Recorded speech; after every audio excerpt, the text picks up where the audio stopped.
ఆ జనులను తమ దేశములో కాపురముండ నిచ్చెదను. వారు తమ భూమిని సేద్యపరచుకొందురు. నేను వారికి నెమ్మది కలుగజేతును. ఇదే యెహోవా వాక్కు. యిర్మీయా గ్రంథము 27వ అధ్యాయము 11వ వచనము.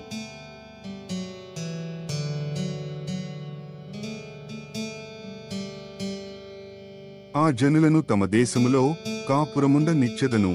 వారు తమ భూమిని సేద్యపరచుకొందురు. నేను వారికి నెమ్మది కలుగజేతును. ఇదే యెహోవా వాక్కు.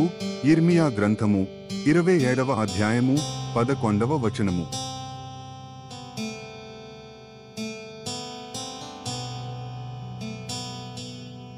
ఆ జనులను తమ దేశములో కాపురముండ నిచ్చెదను. వారు తమ భూమిని సేద్యపరచుకొందురు. నేను వారికి నెమ్మది కలుగజేతును. ఇదే యెహోవా వాక్కు. యిర్మీయా గ్రంథము 27వ అధ్యాయము 11వ వచనము.